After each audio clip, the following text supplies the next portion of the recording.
जय श्रीमन्नारायण। हर हर महादेव। नमश्चंडिकायै। कुछ दिन पूर्व हमने एक वक्तव्य निर्गत किया था, जिसमें मतलब छोटा वक्तव्य था, 9-10 मिनट का था। उसके अंत में हमने इंडिया टीवी और आस्था चैनल से आभार लेते हुए कुछ प्रमाण दिए थे कि कैसे हिंदुओं के पैसे से मौज करने वाले और हिंदुओं के आस्था का मर्दन करने वाले, हिंदुओं की आस्था पर पलने वाले कथित महामंडलेश्वर, पीठाधीश्वर और धर्मगुरु इत्यादि जो हैं वो खुलेआम मुल्लों से गले मिलते हैं। उसमें बहुत से चित्र हमने नहीं डाला, जिसमें एक चित्र है रामभद्राचार्य कंगना रणावत से गले मिल रहा है, एक चित्र में कंगना रणावत से कैलासानंद गलभैया करके घूम रहा है ये केदारनाथ धाम में।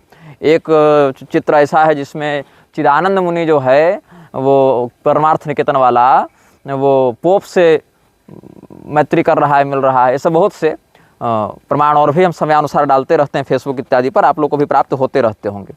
कुछ लोगों ने हमको कहा उस पर कि तुम दूसरे धर्मों के विषय में क्यों कुछ नहीं बोलते, अगर हिम्मत है तो दूसरे धर्मों के विषय में बोल कर दिखाओ। अरे नालायकों, जब तुम दूसरों को धर्म ही मान रहे हो तो तुम हमको उपदेश कैसे करने आ गए? हम तो केवल सनातन को ही धर्म मानते हैं।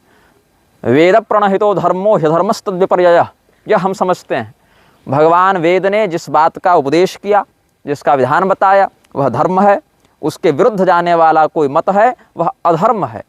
हम धीरेन्द्र शास्त्री नहीं है ना, जो रजत शर्मा को दिए साक्षात्कार में कह दे कि हम तो सबका सम्मान करते हैं, हमारा किसी को विरोध नहीं। अरे भाई, हम तो यह उद्घोषणा करते हैं कि वेद के विरुद्ध, वेद सम्मत धर्मशास्त्रों के विरुद्ध जाने वाले प्रत्येक व्यक्ति से हमारा विरोध है। चाहे वो टोपी पहन कर आवे, चाहे क्रॉस लटका कर आवे, चाहे पगड़ी बांध कर आवे, चाहे लंगोटी बांध कर आवे।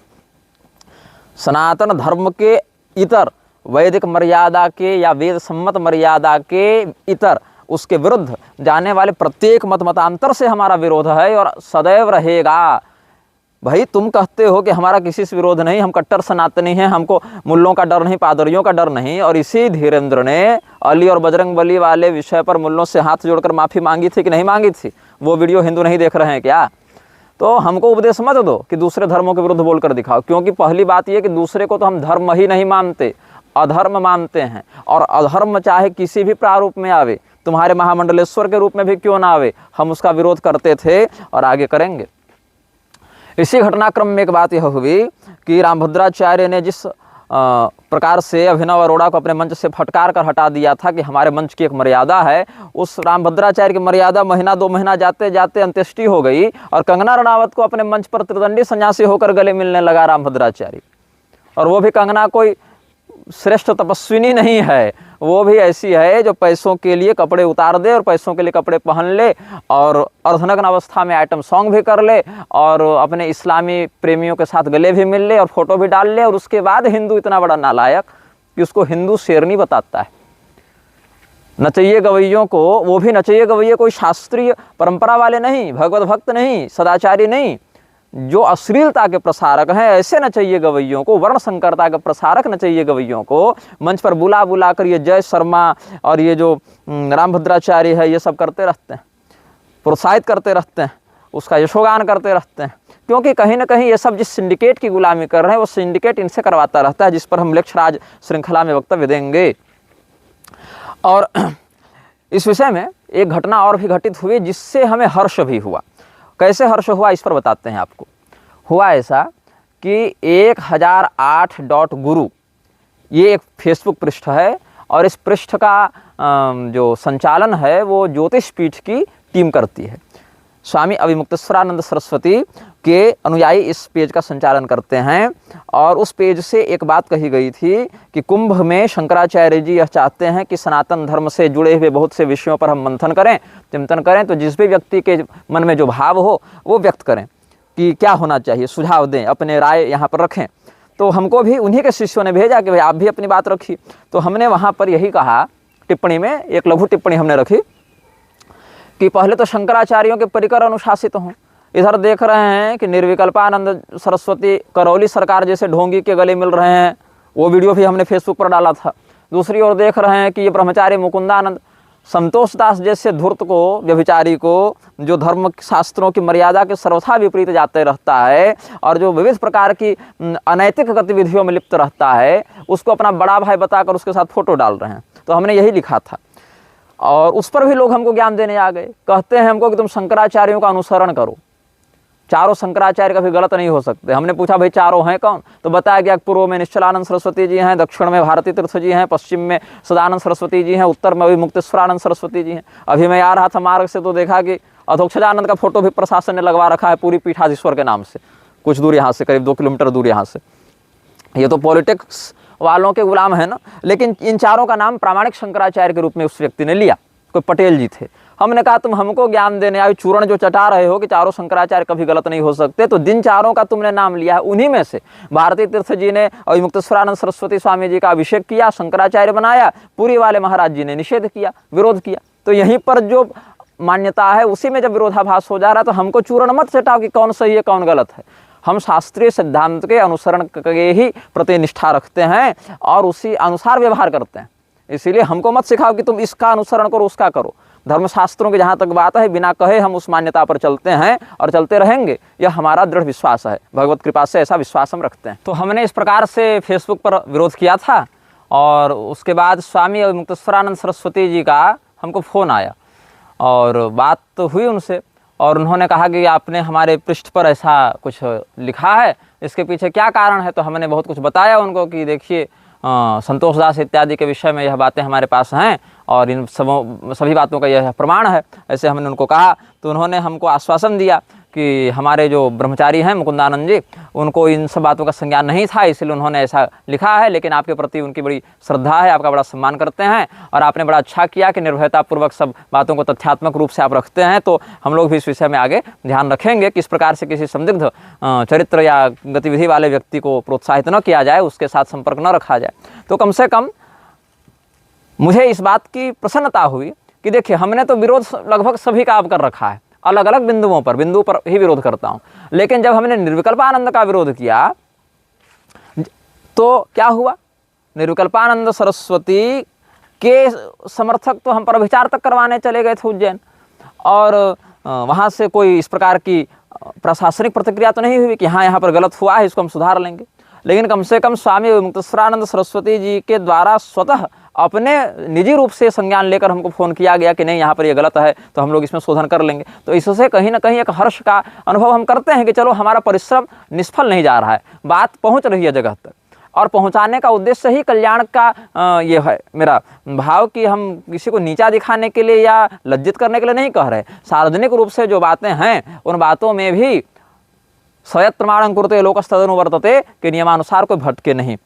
तो पुरी के परिकर भी अगर चाहते तो ऐसा शोधन कर सकते थे, लेकिन नहीं किया, यह भी सत्य है। उल्टे हमें कितनी गालियां दी, और इधर के भी लोग गाली दे सकते थे और कई मामलों में दिए भी हैं, आगे देंगे भी, लेकिन कम से कम इस बिंदु पर तो शोधन का विचार किया, वाचिक रूप से ही सही लेकिन किया। तो हमने यह भी कहा था कि वो जो धर्म सभा हुई थी ना वृंदावन वाली, गौरक्षा वाली, उसके भी चलचित्र वीडियो फोटो इत्यादि सब हमें एक प्रकार से दरकिनार करते हुए, जिसको कहें बहिष्कृत करते हुए ही किए गए, और वो तो सार्वजनिक हुआ ही नहीं। और यह भी हमने बात की उनसे, और मुक्तेश्वरानंद सरस्वती स्वामी जी से हमने यह भी स्पष्ट कहा कि आपके गोरक्षा संबंधी बहुत से क्लिप, रील और चलचित्र वीडियो आप ही के शिष्य लोग अपलोड करते रहते हैं, और पता नहीं उन पर कॉपीराइट लगता जाता है, उनके आईडी बैन होते रहते हैं, वहाँ पर ये सब करेंगे तो कैसे बात चलेगी आगे। देखिए मैं व्यक्तिगत बात कहूँ तो मैं अपने वीडियो पर कभी कॉपीराइट नहीं लगाता। आप समर्थन करने के लिए वीडियो का प्रयोग करें या विरोध करने के लिए करें, लेकिन आप हमारी मूल बात को कम से कम समाज तक रख तो रहे हैं। आप हमें गाली देने के लिए ही करें हमारे वीडियो का प्रयोग, हम कॉपीराइट नहीं लगाएंगे, लेकिन कम से कम यह तो स्पष्टता होती है कि मेरा यह पक्ष है, इस विषय पर हमारा यह प्रमाण है, यह हमारा मत है।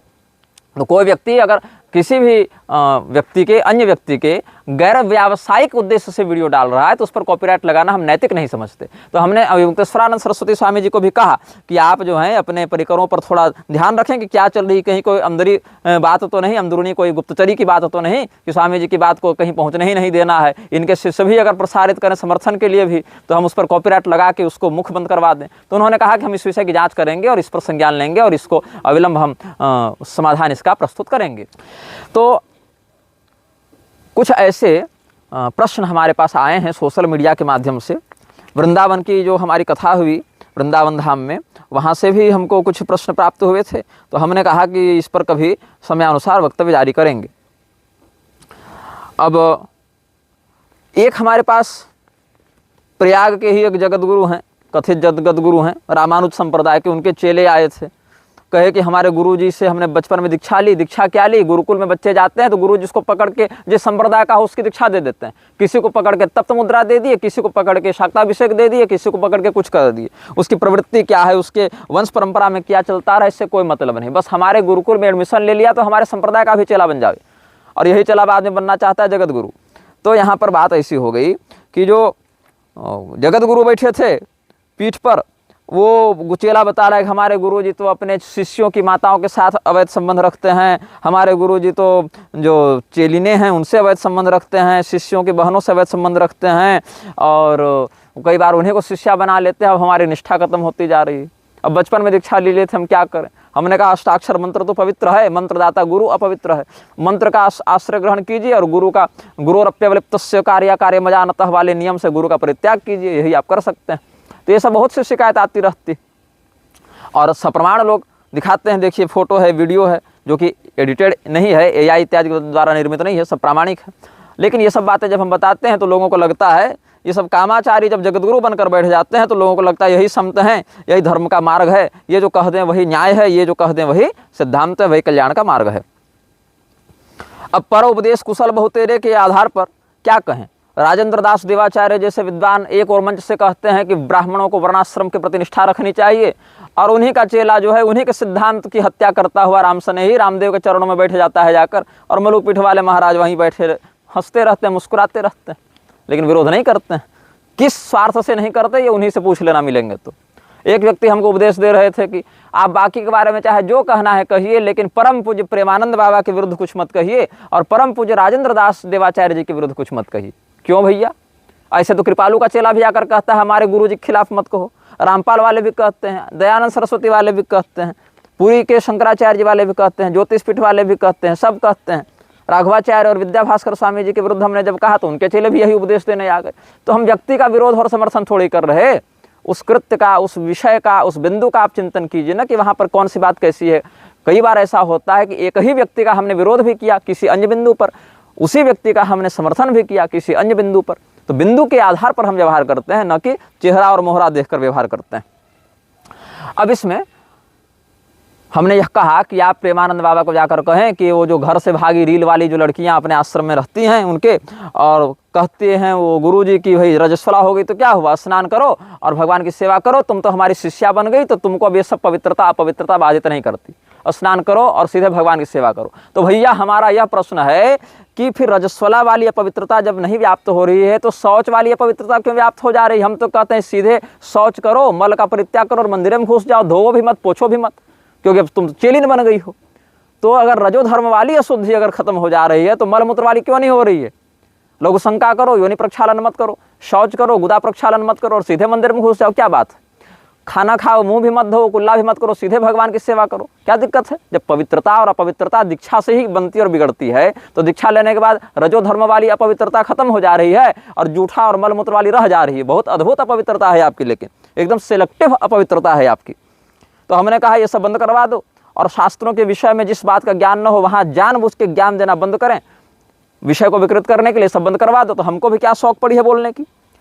महाराज जो मलुक पीठ वाले बैठे हुए हैं गद्दी पर, वो एक और स्पष्ट निर्भयता पूर्वक घोषणा करते हैं कि स्त्रियों को, देवियों को, माताओं को, बहनों को, चाचियों को, मौसियों को, जीजियों को, बुआओं को हवन नहीं करना चाहिए।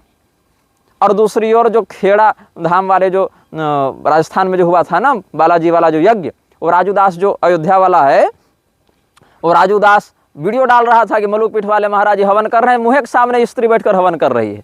वहाँ न उनसे बहिष्कार होते बना, न विरोध होते बना, न समाधान होते बना। बाद में हम लोगों ने ये बात पोल खोल दी तो राजू दास ने वो वीडियो भी डिलीट कर दिया। खैर, तो कहने का विषय है कि पर उपदेश कुशल बहुतेरे, मंच पर कुछ और रूप, कमरे में कुछ और रूप, सिद्धांत में कुछ और बातें, व्यवहार में कुछ और बातें। उसके बाद कोई अगर इस बात के दोनों पक्षों को सामने रख दे तो लोग कहेंगे भैया तुम तो संत की निंदा करते हो। संत होता कैसे है कोई व्यक्ति? कपड़ा पहन लिए संत हो गए तो क्या? ये जो निर्मल बाबा था उसके संतत्व में क्या कमी थी भैया? ठीक ही उसका भी बाजार चल रहा था। तुम्हारे लिए संत की परिभाषा अगर वेश मात्र से है तो जो ईसाई मिशनरी वाले भगवा धारण करके क्रॉस लगा के घूम रहे हैं उनको भी संत घोषित कर दो ना। अरे कैमरा के बीच में आ गया था हाथ, हाँ, उनको भी संत घोषित। हाथ पर टेढ़ा तुम काहे रखा हुआ है? हमको एडिट करना पड़ेगा वहाँ से। तो प्रेमानंद बाबा की बात आई तो उन्हीं से आज प्रारंभ करेंगे। उनके एक शिष्य का हमको संदेश आया है, किसी विषय में वो प्रश्न किए हैं तो हम उस प्रश्न का उत्तर देंगे। तो प्रश्न क्या है, भगवान के माध्यम से व्यक्ति के ऊपर जो कृपा की जाती है वो किस प्रकार से की जाती है, इस विषय पर उन्होंने पूछा है। तो कहते हैं, विरोधाभासी कुछ बातें हैं। कहते हैं कि निर्मल मन जन सो मोहि पावा, मोह कपट छल छिद्र न भावा, कि निर्मल मन वाले को भगवान मिलते हैं, ये एक बात हो गई। और दूसरी ओर भगवान कहते हैं कि मुझे बुरा व्यक्ति जो इसका हृदय कपटी है वो हमको प्रिय नहीं है। और दूसरी ओर कहते हैं कि भगवान अवगुण नहीं देखते और भगवान का जो भजन करे वो तो भगवान को प्राप्त हो जाता है, भगवान किसी के गुण दोष नहीं देखते। तो ये दोनों विरोधाभासी बातें कैसे संभव है? देखो भाई, ऐसी बात है, जो व्यक्ति भगवान के प्रति श्रद्धा नहीं रखता है और जो व्यक्ति भगवान का विरोध करता है, भगवान का द्वेषी है, वो व्यक्ति तो भगवान का प्रिय होगा नहीं, क्योंकि वो भगवान के साथ साथ भगवत भक्तों का भी द्वेषी हो जाता है, भगवद आज्ञा का, धर्म सिद्धांत का भी द्वेषी हो जाता है। तो ऐसी स्थिति में क्या होता है कि भगवान उस व्यक्ति से स्वभावतः तो कोई वैर करते नहीं हैं, लेकिन ये यथा माम प्रपद्यन्ते तांस तथैव भजाम्यहम् के अनुसार जो भगवान से द्वेष करे वह प्रतिफल में द्वेष का ही परिणाम प्राप्त करता है। आप ऐनक के सामने खड़े होकर गुलाब का फूल रख दें तो वहाँ गुलाब का प्रतिबिंब बने, और किसी अन्य पुष्प का वहाँ रख दें तो अन्य पुष्प का आप वहाँ दर्शन करेंगे प्रतिबिंब के रूप में। तो भगवान दर्पण बन जाते हैं। जो व्यक्ति भगवान के साथ जैसा व्यवहार करता है, भगवान भी उस व्यक्ति के साथ वैसा ही प्रतिफल का व्यवहार करते हैं। ये एक पक्ष हुआ। दूसरा पक्ष यह है कि अपिचेत सुदुराचारो भजते मामनन्य भाग साधुरेव समन्तव्य सम्यक व्यवस्थितो हि सह। पहले का कोई दुराचारी भी रहा हो किंतु वह बाद में भगवत भक्त हो गया हो, तो ऐसे व्यक्ति को भगवान अंगीकार कर लेते हैं, उसके गुण दोषों पर ध्यान नहीं देते हैं और उसके उद्धार के लिए उसके कर्म प्रारब्ध का नाश करके उसको नैष्कर्म संसिद्धि प्रदान कर देते हैं। यही इस प्रश्न का उत्तर हम अभी तत्काल में संक्षेप में आपको प्रदान करेंगे। इसके अतिरिक्त एक पुरी शंकराचार्य जी के प्रश्न, शिष्य का प्रश्न है। उन्होंने पूछा, शिष्या का वस्तुतः प्रश्न है, उन्होंने बातें पूछी थी कि किसी व्यक्ति को अपने कुल का, अपने गोत्र का, अपने वंश परंपरा का बोध नहीं हो तो ऐसे व्यक्ति को क्या करना चाहिए। तो उस स्थिति में ऐसे व्यक्ति के लिए अनुशासन है कि वो अपने कुल वृद्धों का परिचय प्राप्त करे पहले, कि हमारे पिताजी, हमारे दादाजी, हमारे ताऊ जी, हमारे परदादाजी ये सब किस विधान से किस कुल देवता की आराधना करते रहे हैं और उस कुल देवता की अर्चा में हमारा क्या अधिकार है, हमारा क्या स्थान है। अगर कुलवृद्धों के माध्यम से भी लुप्त हो गया हो यह विषय, कुलवृद्ध भी नहीं जानते हों, बाप दादे भी भूल गए हों, तो ऐसी स्थिति में वह व्यक्ति अपने कुल पुरोहित को पकड़े, जो उसके यहाँ पुरोहिती करते रहे होंगे, पौरोहित्य करते रहे होंगे, ऐसे ब्राह्मणों को पूछे। और अगर वो भी बताने में असमर्थ हो गए हों या कुल पुरोहित का भी लोप हो गया हो, तो ऐसी स्थिति में वो सीधे भगवान से प्रार्थना करे कि हे प्रभु, हे परब्रह्म, हे जिन भी इष्ट के प्रति आपकी निष्ठा हो, दुर्गा जी हैं, नारायण भगवान हैं, महादेव जी हैं, हनुमान जी हैं, सूर्यदेव हैं, गणपति भगवान हैं, कि हे प्रभु आप हमको बताएं कि हमारे कुल में कौन से देवता की किस विधान से आराधना होती है। इसका आप हमको स्वप्न के माध्यम से, आचार्य मुख के माध्यम से या अन्य प्रकार से आप हमको उपदेश करें। इस प्रकार से करना चाहिए। अगर फिर भी प्राप्त नहीं होता है तो समझना चाहिए कि आप उस ज्ञान को प्राप्त करने के अब अधिकारी नहीं रहे। अब उसमें जो मानव धर्मोचित जो कृत्य हैं, सत्य बोलो, त्यागपूर्ण जीवन रखो, संतोष का पालन करो, व्यभिचार से दूर रहो, नशेबाजी से दूर रहो, चोरी डकैती घोटालेबाजी से दूर रहो, संयम का परिचय दो, ये सब जो सामान्य सदाचार समस्त प्राणियों के लिए विहित हैं। और भागवत महापुराण में जहाँ पर मानव धर्म का 30 प्रकार से वर्णन किया गया है, वहाँ पर आप देखें, पढ़ें, आचार्यों के प्रवचनों में सुने और व्यवहार करें। यही आप कर सकते हैं। दूसरा प्रश्न उन्हीं का है कि कोई स्त्री, जैसे कि आजकल बड़े लंबे समय तक लोग कुंवारे रह जा रहे हैं, किसी स्त्री का विवाह दीर्घ काल तक नहीं हो पाया, वर अपेक्षित नहीं मिले, उनको अपनी ओर से प्रयास करने के बाद भी अपेक्षित वर नहीं मिले और उनकी अवस्था अब ऐसे मोड़ पर पहुंच गई है जहां मिलने की संभावना भी नहीं है या बहुत कम है। ऐसी स्थिति में उस स्त्री के लिए, स्त्रियों के लिए तो उपनयन का, यज्ञोपवीत का विधान शास्त्र नहीं प्रदान करते हैं। आर्य सामाजिक गायत्री परिवार वाली मानसिकता वाले दूर रहें लोग। मैं ये केवल शास्त्रनिष्ठ जिज्ञासुओं के लिए बना रहा हूँ, उत्पाती प्रेतों के लिए नहीं बना रहा हूँ। तो जो स्त्रियां हैं उनके लिए विवाह ही उपनयन का विकल्प हो जाता है या उपनयन के फल को प्रदान करने वाला संस्कार हो जाता है। स्त्रियों के लिए 16 संस्कार नहीं हैं, 10 संस्कार ही हैं। स्त्री शूद्रादि के लिए 10 संस्कार होते हैं। उसमें वेदारंभ नहीं है, यज्ञोपवीत, वेदारंभ, समावर्तन, ये सब जो अध्ययन संबंधी, वेदोक्त अध्ययन से संबंधित जो विषय हैं वो उसमें नहीं होते। तो ऐसे करके 10 संस्कार ही हो जाते हैं, जिसमें जो उनका विवाह है वही विवाह उपनयन संस्कार की पूर्ति कर देता है। अस्तु, मतलब उनको अधिक्षित या संस्कृत नहीं मान सकते। ऐसा नहीं विवाह के बाद वेदाधिकार हो गया, ऐसा नहीं है। उस पर भी हम एक वक्तव्य निर्गत करेंगे यथाशीघ्र जैसे ही समय मिलता है। तो यहाँ पर उन स्त्रियों को जिनकी अवस्था बहुत अधिक हो गई हो, प्रयास करने के बाद भी जिनको अपेक्षित वर अपने कुल मर्यादा के अनुरूप प्राप्त नहीं हो रहे हों, वो क्या करें? तो ऐसी स्त्रियाँ त्यागमय जीवन व्यतीत करते हुए अधिकाधिक संयम सदाचार के साथ भगवान का नाम जपें और भगवान से प्रार्थना करें कि हमारा इसी शरीर से आप उद्धार कर दें। प्रभु, हम जो हैं पुनः इस धरती पर किसी भी रूप में पुनर्जन्म नहीं लेना चाहते, तो मन मना भव मद्भक्तो मद्याजी माम नमस्कुरु मामे वैश्यसि सत्यम ते प्रतिजाने प्रियोसी में, ये जो भगवान का निर्देश है अर्जुन के प्रति, उसी को आप अपना लीजिए कि भगवान के लिए ही ये जीवन है। हम घर में झाड़ू नहीं लगा रहे, हम भगवान के घर में झाड़ू लगा रहे हैं। हम अपने लिए भोजन नहीं बना रहे, हम भगवान के लिए प्रसाद बना रहे हैं और भगवान का जो उपभोक्त प्रसाद है उसको हम ग्रहण कर रहे हैं। तो ये सब भगवत परक जब जीवन हो जाएगा तो आपकी अधोगति नहीं होगी। किंतु यदि आपको अपेक्षित वर मिल रहा है तो स्त्री धर्मोचित कर्तव्य के अनुसार विवाह करना चाहिए। अब ऐसे तो इसमें विवाह अगर करते बने तो कर लेना चाहिए, लेकिन अगर कर ही नहीं सक रहे, अब किसको जाकर कह देंगे तुम हमारे पति हो जाओ? ऐसा नहीं कह सकते ना। आज के असुरक्षित समाज में किसी व्यक्ति का पूर्व में विवाह हो गया है, उसका भी वर्णन आप कर सकते हैं, लेकिन वह व्यक्ति आपके जीवन को कैसा बना देगा, नहीं बना देगा, क्या खाएगा पिएगा, ये सब बहुत आपत्ति का विषय हो जाता है। मेरे ही परिचय में एक गौड़ी संप्रदाय में दीक्षित महिला थी। उन्होंने पूरा जीवन बड़ा नियम धर्म से बिताया और बाद में ऐसे व्यक्ति से उनका विवाह हो गया जो साईं का भक्त था और जो बड़ा मांस मदिरा खाया पिया करे। अब उनके जीवन, अब बताओ, एक वैष्णवाचार से जीवन बिताने वाली गंगा जल तुलसी दल वाली स्त्री और दूसरा उसका पति जो है वो मांस मदिरा वाला साईं की पूजा करे, तो कितना बड़ा उपद्रव होगा घर में, रोज कलह होगा, रोज प्रताड़ना होगी और ऐसे में कैसे भजन पूजन होगा। तो ऐसी स्थिति में आश्रम इत्यादि मत भाग जाइएगा। आश्रम इत्यादि केवल नाम से आश्रम है, वहाँ चल रहा है वेश्यालय ही, आप जान लीजिए। कहीं गुरु अच्छे तो परिकर गलत, कहीं परिकर अच्छे तो गुरु गलत, वो कहीं दोनों ही गलत। जैसी व्यवस्था है बहुत कचड़ा है, वहाँ पर बहुत गलत व्यवस्था है। तो हम यह बता रहे थे कि ऐसी स्त्रियां जो इस प्रकार के संकट से, धर्म संकट से घिर गई हैं, उनको अपने पिता के घर में रहते हुए ही या जो भी उनके न्यायोचित अभिभावक हों उनके संरक्षण में रहते हुए ही, क्योंकि पिता रक्षति कौमारे भरता रक्षति यौवने पुत्रा रक्षन्ति वार्धक्ये न स्त्री स्वातंत्र मर्हति, ये सब भी शास्त्रीय अनुशासन प्राप्त होता है देवियों के लिए। तो ऐसी स्थिति में उन स्त्रियों को अपने अभिभावकों के संरक्षण में रहते हुए ही भगवत स्मरण करके जीवन व्यतीत करना चाहिए। गुरुवोटिक चक्कर में आश्रमों में जाइएगा तो व्यभिचार होगा, ज़्यादा गड़बड़ हो जाएगा विषय, और जैसा जैसा उपद्रव आप झेलेंगे वैसा आप जान भी नहीं सकते। अभी हमारे पास हमारे वृंदावन वाली कथा में एक देवी जी आई थी गुजरात से कथा सुनने के लिए। उन्होंने बताया कि वृंदावन के कितने आश्रम में वो गई और बड़े बड़े ये सब जो साधु संत और महामंडलेश्वर और बाबा और लाल बाबा और पीले बाबा बने घूम रहे हैं ना, वो सब भी आश्रमों में उन स्त्रियों को बुलाए और दीक्षा दे दी पकड़ के जबरदस्ती। और कई बार तो उनके साथ ऐसा यौन दुर्व्यवहार हुआ जिसको बताने में भी संकोच कर रही थी, लेकिन हम उनकी पहचान उजागर नहीं करेंगे उनकी सामाजिक सुरक्षा को ध्यान में रखते हुए। पूरी शंकराचार्य जी के एक शिष्य हैं, वो बड़ा त्रस्त रहे उनके परिकरों से पहले और बाद में फिर बहुत धर्मगुरुओं के संगति में रहते ही हैं वो। तो एक प्रश्न उनका आया था कि जैसे वो शूद्र वर्ण से हैं और कई बार अब कुछ धन इत्यादि से संपन्न रहे तो रुद्राभिषेक इत्यादि करवाते थे ब्राह्मणों के माध्यम से, और ब्राह्मण आकर वेदोक्त मंत्रों से रुद्राभिषेक करते थे। बाद में उनको बोध हुआ कि शूद्रों के लिए और स्त्रियों के लिए वेदाधिकार नहीं है, तो उनको मन में ग्लानि हुई। फिर उन्होंने ब्राह्मणों से कहा तो उनमें बहुत से ब्राह्मणों ने यह कहा कि हाँ गलती तो हुई हमसे और हम भी इसका प्रायश्चित करना चाहते हैं।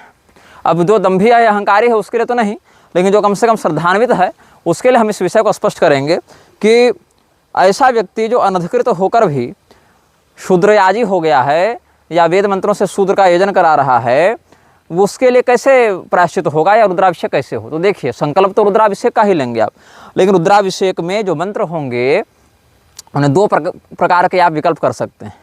एक तो महिम्न इत्यादि शिवपरक स्तोत्रों का प्रयोग करके आप भगवान महादेव का अभिषेक करें, अथवा शिव रहस्य में गणेश भगवान ने नमक चमकात्मक रुद्र स्तोत्र बताया है, वहाँ भगवान महादेव के वही सब नाम हैं जो शतरुद्रीय में हैं, तो वही सब आपको आगमक प्रारूप में शिव रहस्य में मिल जाएंगे। वहाँ से उन स्तोत्रों के आधार पर आप रुद्राभिषेक करें तो आपको वही फल प्राप्त होगा और प्रायश्चित भी नहीं करना पड़ेगा। अब जिन लोगों ने ऐसा कर लिया है वो क्या करें, तो जैसा कि प्रायश्चित इंदु शेखर इत्यादि के आधार पर हमने कहा था कि गंगा स्नान, विष्णु स्मृति, विष्णु स्मरण, विष्णु नाम जप इत्यादि से दुष्कृतों का शमन होता है, वेद शिव शिवो वेद, भगवान महादेव और वेद में कोई अंतर नहीं है, वेद ही महादेव हैं, महादेव ही वेद हैं।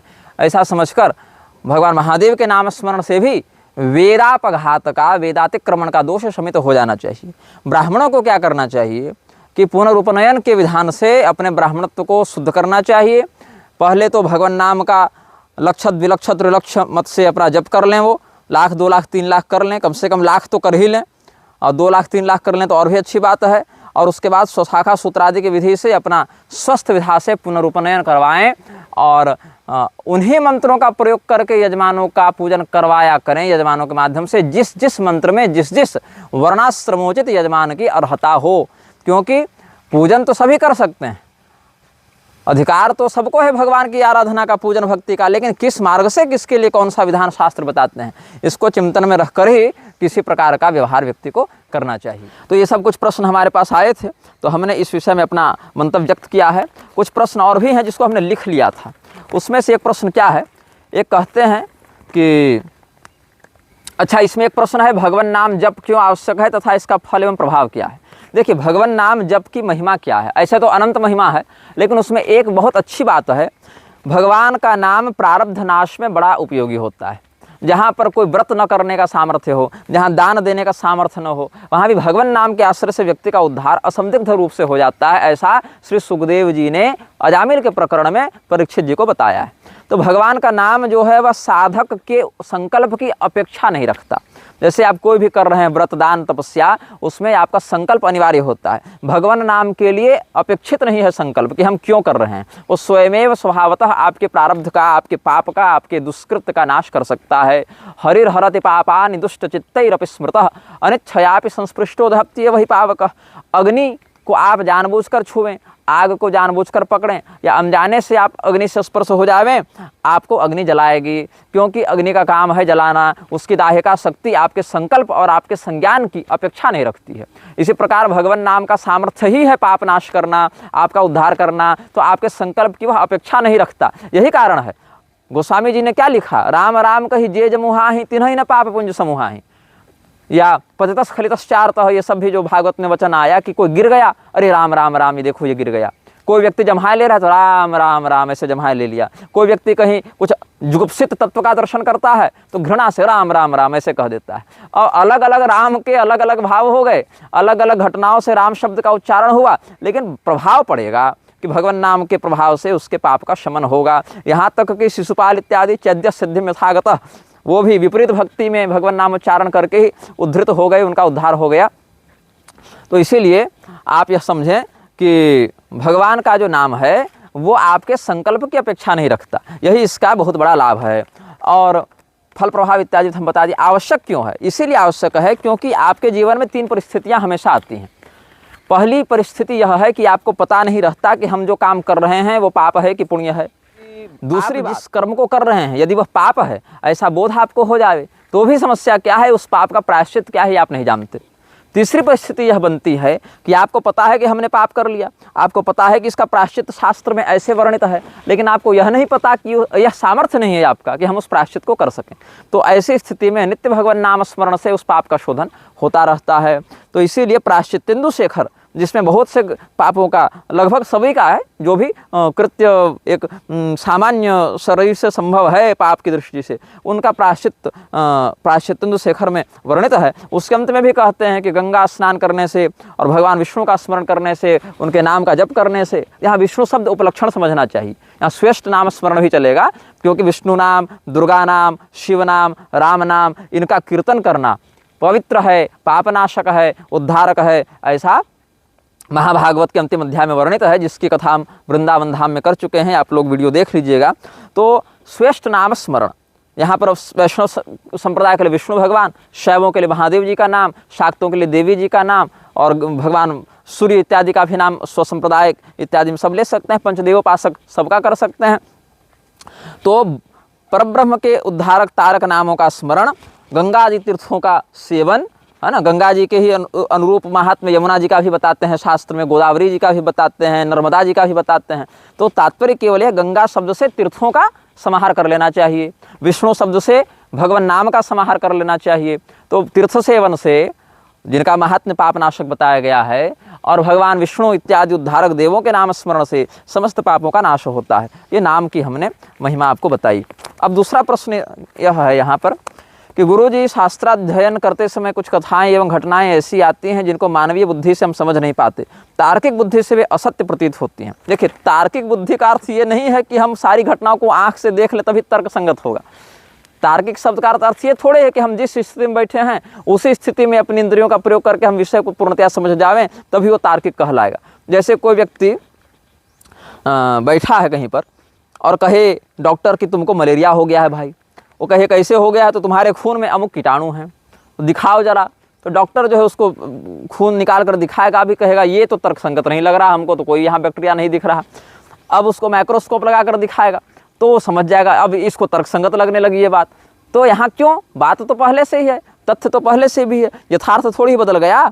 बदल क्या गया, उसका सामर्थ्य, उसके देखने की विधा बदल गई, उसकी शक्ति बदल गई। अर्जुन अगर ये कहते कि प्रभु आपने तो हमको बता दिया कि अमुक अमुक स्थानों पर हम हैं, लेकिन ये बात तार्किक नहीं लग रही, भगवान ने कहा सुनो, ये दिव्यम ददामि ते चक्षुः पश्चिमे योगमैश्वरम, ये चमड़े की आंखों से नहीं देख पाओगे, न तुमाम शक्य से दृष्टु मने न वस्व चक्षुषा, अर्जुन तुमको दिव्य दृष्टि देनी पड़ेगी।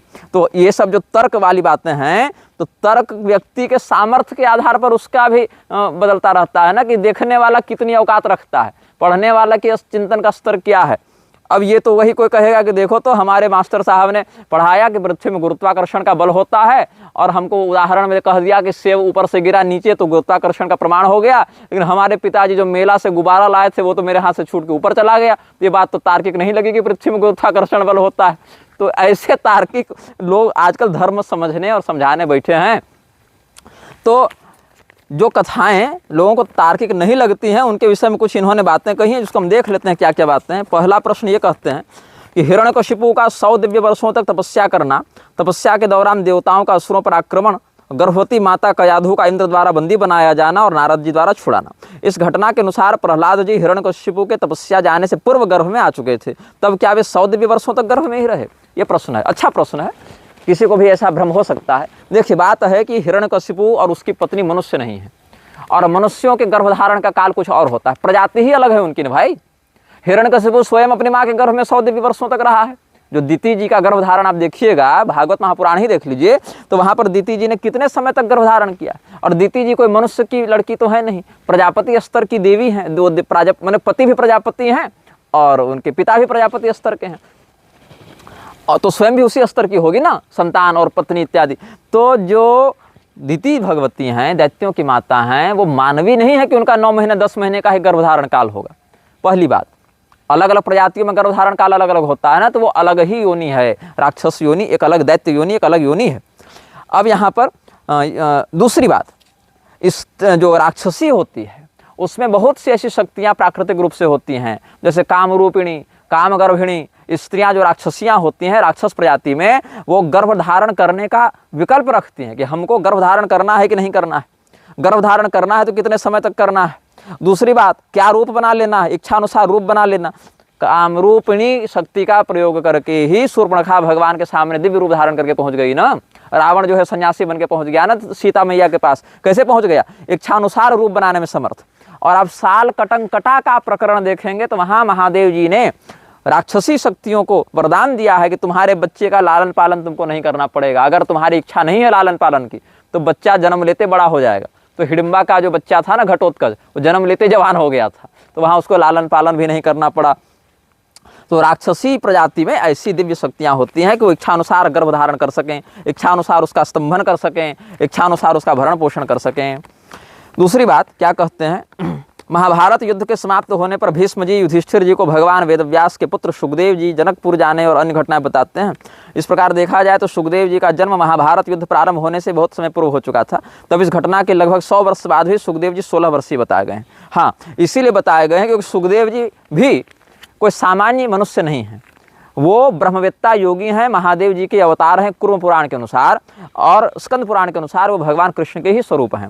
तो ये जो देहाभिमानातीत अवधूत योगी होते हैं, ब्रह्मनिष्ठ महात्मा होते हैं, ये काल के द्वारा शरीर पर जो आक्रमण किया जाता है उससे प्रभावित नहीं होते। आप सनत कुमार जी का आप देखिए उदाहरण, तो क्या कहते हैं, वो कौन है, पूर्वेशाम भी पूर्वजा, और बालका पंचहायना, ये 5 वर्ष की अवस्था वाले बच्चे दिखते हैं, लेकिन पूर्वजों के भी पूर्वज हैं। ये सब बातें उनके विशेषण में, उनके व्यक्तित्व के विश्लेषण में भी बताई गई हैं।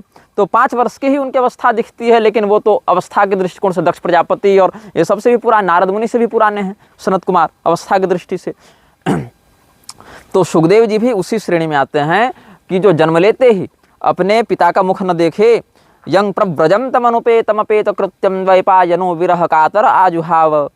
सर्वभूत हृदय से सुखदेव जी महाराज जन्म लेते ही अपने पिता का मुख भी न देखा और परित्याग करके चले गए ब्रह्मचिंतन करते हुए। और सुखदेव जी के पीछे पीछे पुत्र स्नेहातुर होकर भगवान वेदव्यास जी उनको पुकारते हुए जब जाने लगे, तो वृक्षों ने उनकी ओर से उत्तर दिया है कि ये आपके पुत्र जो है वो सामान्य पुत्र नहीं, कोई हड्डी चमड़े का संबंध नहीं आपका इनसे, ये तो परब्रह्मवेत्ता है। ऐसी बातें समझनी चाहिए।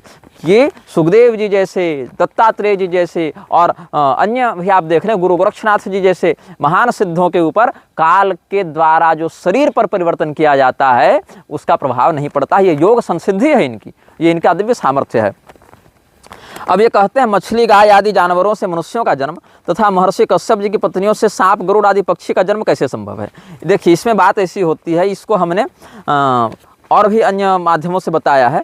जब हम घोरम देव में थे तो हमने 2 प्रश्न रिकॉर्ड करके रखे थे, जो इस वीडियो के अंत में हम बता देंगे, उसको अटैच कर देंगे, एडिट कर देंगे। घोरम देव में हमने 2 वीडियो रिकॉर्ड किए थे, अलग अलग इन्हीं प्रश्न श्रृंखला में से 2 वीडियो। उसमें हमने बताया है सांकल्पिकी सृष्टि अलग होती है, मैथुनी सृष्टि अलग होती है, मंथनी सृष्टि अलग होती है, मानसी सृष्टि अलग होती है। सृष्टि के कई प्रकार होते हैं। आजकल भी कई प्रकार के निर्माण कर रहे हैं लोग ना, टेस्ट ट्यूब बेबी से भी पैदा हो जा रहे हैं, सरोगेसी से भी पैदा हो जा रहे हैं, क्लोनिंग से भी हो जा रहे हैं, सेल डिवीजन से भी हो जा रहे हैं। बॉटनी में तो कई प्रकार के वनस्पतियों को अलग अलग करते हैं ना, स्टीम डिवीजन भी कर लेते हैं स्टीम सेल निकाल के। तो ऐसे ही ब्रह्मांडीय स्तर पर बहुत प्रकार की सृष्टि, मानसिक सृष्टि अलग है, मैथुनी अलग है, मंथनी अलग है, सांकल्पिकी अलग है, याज्ञिकी अलग है, आभिचारिकी सृष्टि अलग है। तो ये सब अलग अलग प्रकार की सृष्टि होती है, उसका हमने वर्णन किया है। इस वीडियो के अंत में वो सब विषय भी सम्मिलित कर दिए जाएंगे। तो कश्यप जी कोई मनुष्य नहीं है, कश्यप जी के द्वारा जिस सृष्टि का प्रवर्तन किया गया उसका विशेषाधिकार उनके पास है। ये सब आप आधुनिक शिक्षा की भाषा में समझें तो जो क्रिएटर्स ऑफ यूनिवर्स आप इनको समझ लीजिए एक प्रकार से। प्रजापति स्तर के ये सब देवता हैं, जो इंद्र इत्यादि देवताओं के भी पिता हैं, पितामह हैं। जो इंद्रादि देवता स्वर्ग इत्यादि लोकों का संचालन करते हैं, ब्रह्मांडीय शक्तियों का संरक्षण करते हैं, व्यवस्थापक जो हैं इस ब्रह्मांड के, उनके भी बाप दादा हैं ये सब। इसीलिए इनके माध्यम से ऐसी विशेष शक्तियों का प्रयोग करके अलग अलग प्रजातियों की रचना की जाती है।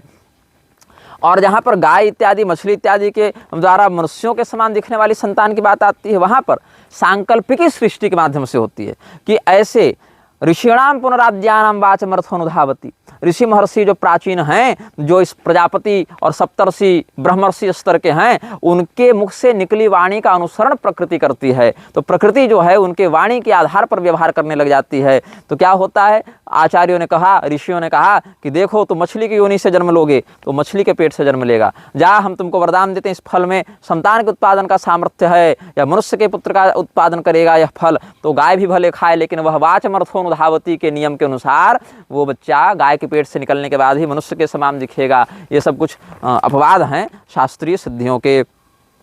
फिर प्रश्न है कि गुरुजी क्या हमारे पूर्वजों ने प्रत्येक जड़ चेतन जैसे नदी, पर्वत, सूर्य, चंद्रमा, जल, वायु, अग्नि आदि में देवस्वरूपों की कल्पना की है, अथवा इनमें वास्तव में देवस्वरूप प्रतिष्ठित हैं?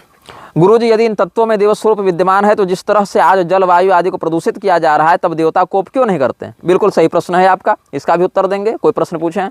देखिए, देवस्वरूपों की कल्पना नहीं की है, देवस्वरूप प्रतिष्ठित हैं। कल्पना वहाँ की जाती है जहाँ अभाव हो, यहाँ तो प्रतिष्ठित हैं तत्व। और देवताओं के कई प्रारूप होते हैं, आधि दैविक प्रारूप अलग है, आधि भौतिक प्रारूप अलग है, आध्यात्मिक प्रारूप अलग है। तो किस प्रारूप में आप उनका अनुभव कर रहे हैं? जैसे गंगा जी नदी के रूप में भी बह रही हैं, गंगा जी भगवान महादेव के मस्तक पर भी हैं, गंगा जी श्वेत वसन धारिणी होकर स्वर्णाभूषण से युक्त होकर मकर पर बैठती भी हैं, वो भी एक उनका रूप है। सूर्यदेव हैं तो कश्यप जी के पुत्र के रूप में भी उनकी एक प्रतिष्ठा है, नवग्रहों के मंडल में भी उनकी एक प्रतिष्ठा है, जो आकाश में प्रत्यक्ष पिंड के रूप में दिख रहे हैं उस रूप में भी वो प्रतिष्ठित हैं, और हिरण्यगर्भ रूप में परमात्मा के रूप में भी वो प्रतिष्ठित हैं। तो ऐसे करके उनके अलग अलग प्रकार हैं। तो आधि दैविक, आधि भौतिक, आध्यात्मिक, ये सब स्तरों से समझना चाहिए कि कैसे हम उन देवताओं का अनुभव कर रहे हैं। अब प्रश्न ये है कि जल, अग्नि, वायु इत्यादि को प्रदूषित करने वाला व्यक्ति देवताओं के कोप का भागी क्यों नहीं बनता? इसीलिए अब तत्काल नहीं बनता क्योंकि पाप और पुण्य दोनों का फल तत्काल प्राप्त नहीं होता सदैव। शास्त्र क्या कहे, जैसे हरा पेड़ है, आपने काट दिया, आपको ब्रह्महत्या लगी, तो क्या कहा कि पेड़ काटने के साथ आपका माथा भी फट जाएगा? ऐसा विधान नहीं है ना। आपने जैसे कहीं सड़क पर मर्डर कर दिया, तो मर्डर करने के बाद क्या हुआ? जिस क्षण आपने मर्डर किया उसी क्षण फांसी मिल गई क्या? नहीं। अरे पहले गिरफ्तार होंगे, फिर आप पर ट्रायल किया जाएगा, फिर उसकी एक सज़ा सुनाई जाएगी, फिर सज़ा को एग्जीक्यूट किया जाए। एग्जीक्यूट जब किया जाएगा तब न दंड मिलेगा बंधु। तो आपने कोई ब्रह्महत्या कर दी, नदी में आपने मलमूत्र का परित्याग कर दिया, तो क्या होगा? आप उस दोष से युक्त हो गए। अब उस दोष के कारण एक प्रारब्ध चक्र का निर्माण हो गया, और फिर आपके लिए जिस समय उस प्रारब्ध के भोग का निर्धारण नियंता देवता शक्तियों के द्वारा किया जाएगा, वहीं आप फल भोगेंगे उस दंड का। यही कारण है कि जैसे इस जन्म में किसी ने भ्रूण हत्या कर दी, गो हत्या कर दी, अब उसका वो प्रारब्ध चक्र बन गया, उसका दंड वहाँ पर निर्धारित किया जाएगा कि हाँ इसने ये काम किया है तो इसका क्या दंड है, किस परिस्थिति में किया ये काम, किस उद्देश्य से किया ये काम, उस काम का गांभीर्य, उसकी गर्हता कितनी है, उसकी अर्हता कितना गर्हित है वह कर्म, तो ये सब देखकर निर्णय किया जाएगा कि हाँ इसको इस प्रकार का दंड मिलना चाहिए। तो उसको कुत्ते की योनि में भेज दिया गया, गधे की योनि में भेज दिया गया, मनुष्य भी बना तो कुष्ठ रोग, वैधव्य, नपुंसकत्व इत्यादि से युक्त हो गया। तो इन सब बातों को समझकर व्यक्ति को चिंतन करना चाहिए।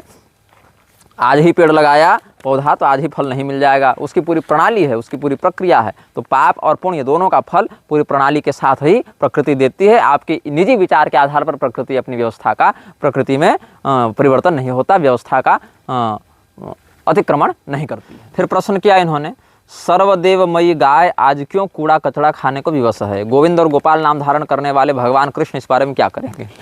देखिए, सर्वदेवमयी गाय एक अलग विषय है, और अमुक कर्म के फलस्वरूप जीव को गौ की योनि प्राप्त होती है, वृषभ की योनि प्राप्त होती है, एक अलग विषय है।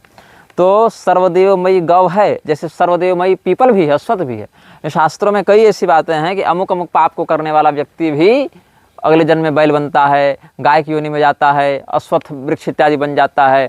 तो दोनों बातें भिन्न भिन्न हैं।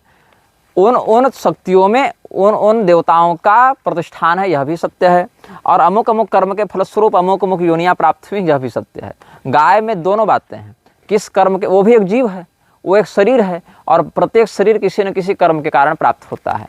तो जहाँ पर गौ के पूजन के निमित्त, जहाँ पर गौ के लिए देव तत्व का न्यास बताया गया है, वहाँ पर गौ सर्ववंद्या होने के बाद भी पशु योनि के अंतर्गत ही रहती है। वहाँ पर जो है, जैसे नीलम है, नीलम से आपने किसी देवता की प्रतिमा बना दी और उस प्रतिमा में प्रतिष्ठा कर दी देवता की, आप पूजा अर्चना करने लगे, लाभान्वित भी होने लगे। लेकिन उसके बाद भी जो उसका भौतिक कलेवर है, भौतिक कलेवर तो नीलम पत्थर का जो गुणद्रव्य घटक होगा वही माना जाएगा ना। सोने की आपने प्रतिमा बना दी लक्ष्मी नारायण भगवान की, इससे लक्ष्मी नारायण भगवान का सन्निधान वहाँ होने के बाद भी जो निर्माता, जो उपादान कारण है उस विग्रह का, वो तो स्वर्ण ही माना जाएगा, और स्वर्ण के जो खनिज तत्व के धातु के गुण होंगे वो तो स्वर्ण के ही माने जाएंगे।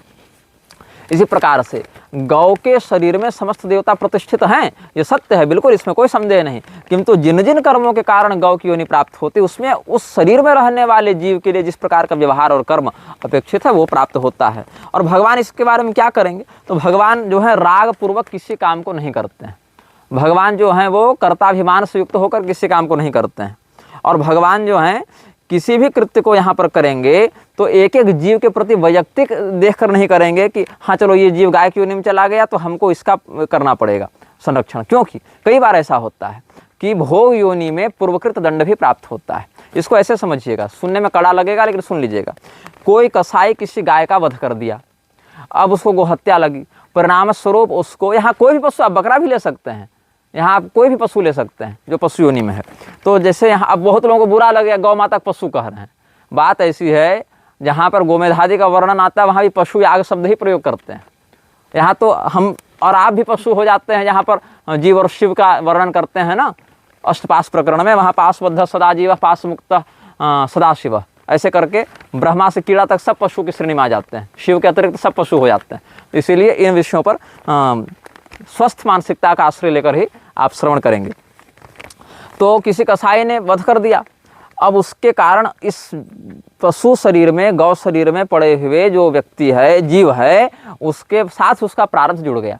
अब ये जो कसाई है अगले जन्म में गाय बनेगा, और ये गाय का जो जीव है वो पशु ये कसाई बनेगा, और ये अपने पूर्वकृत अपकार है उसका प्रतिफल जो है उसको प्रदान करेगा, उसका दंड उसको प्रदान करेगा प्रकृति की व्यवस्था के अनुरूप। तो यहाँ पर यह चिंतन करना चाहिए। अथवा वो सिंह बन जावे और यही गाय बन जावे और सिंह के रूप में उसका भक्षण करके अपना प्रतिफल ले जावे, ऐसा भी हो सकता है कर्म प्रारब्धानुसार। तो ये जो कर्म प्रारब्ध है इसके आधार पर आपको अलग अलग शरीर मिलते हैं, और उन्हीं शरीरों के आधार पर आपको सुख दुख इत्यादि भोग प्राप्त होते हैं। तो केवल गाय की ही नहीं, अन्य समस्त प्राणियों के लिए यही व्यवस्था भगवान ने प्राकृतिक रूप से बनाई हुई है। अष्टधा प्रकृति में, जहाँ भूमिरापो नलो वायु खंग मनोबुद्धिरेव च अहंकार इति यंग में भिन्ना प्रकृति अष्टधा, तो अष्टधा प्रकृति में यह विधान कर्ता, कर्म और परिणाम, इन्हीं तीनों के आधार पर चलता है। तो भगवान किसी भी एक एक विषय पर तब तक ध्यान नहीं देते, हस्तक्षेप नहीं करते जब तक उनके स्तर क्या विषय नहीं हो जाता है। तो गुरुजी देव विग्रहों में वैदिक मंत्रों के द्वारा प्राण प्रतिष्ठा की जाती है, तब उस स्थिति में मुस्लिम आक्रांता क्यों मंदिरों को नष्ट करने, देव मूर्तियों को तोड़ने में सफल हुए?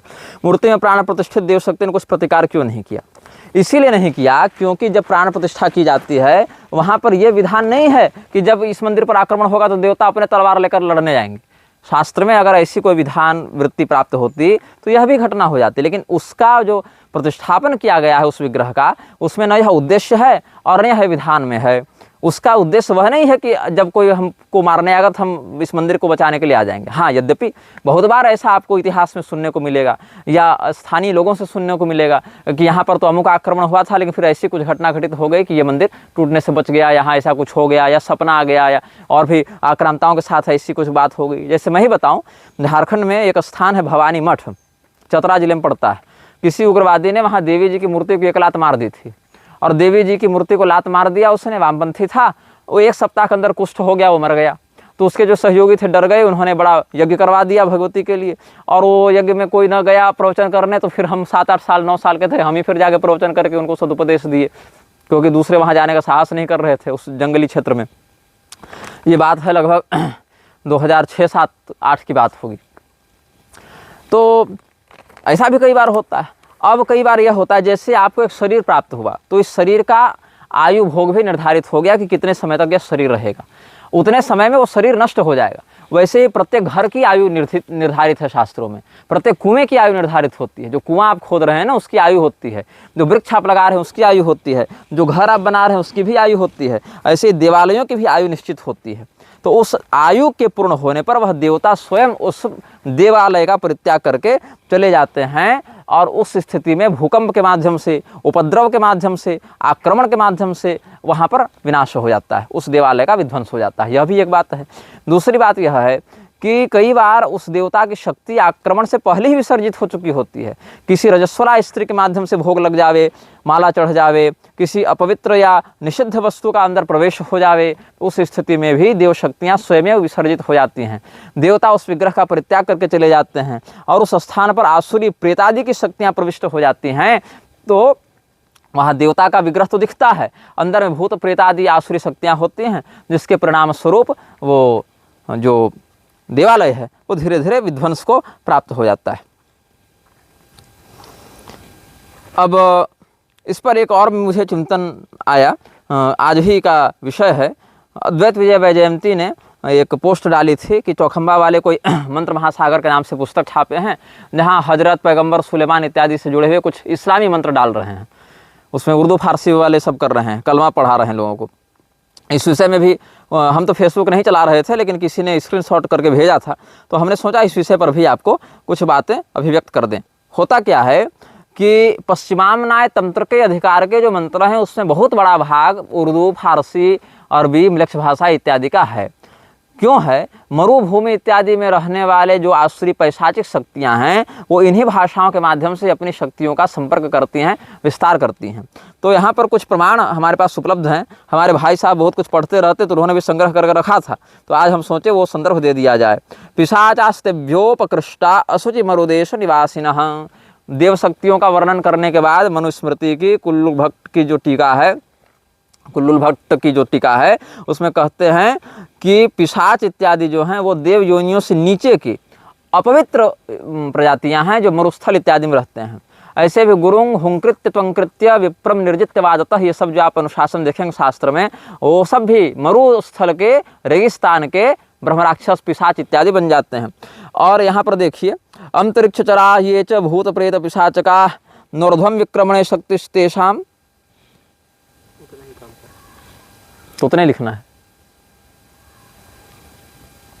अंतरिक्ष चरा ये च भूत प्रेत पिशाचका नोर्ध्वम विक्रमणे शक्ति ही, जो भूत प्रेत पिशाच ये सब होते हैं अंतरिक्ष में जो विहार करते हैं, वो अंतरिक्ष से ऊपर जाने का सामर्थ्य नहीं रखते, अन्य ऊर्ध्व लोकों में उनकी गति नहीं होती है, और सूर्य से नीचे ही ये लोग भ्रमण कर सकते हैं। अधिकतम इनकी गति सूर्य सौरमंडल तक ही हो सकती है, उसके ऊपर नहीं जा सकते।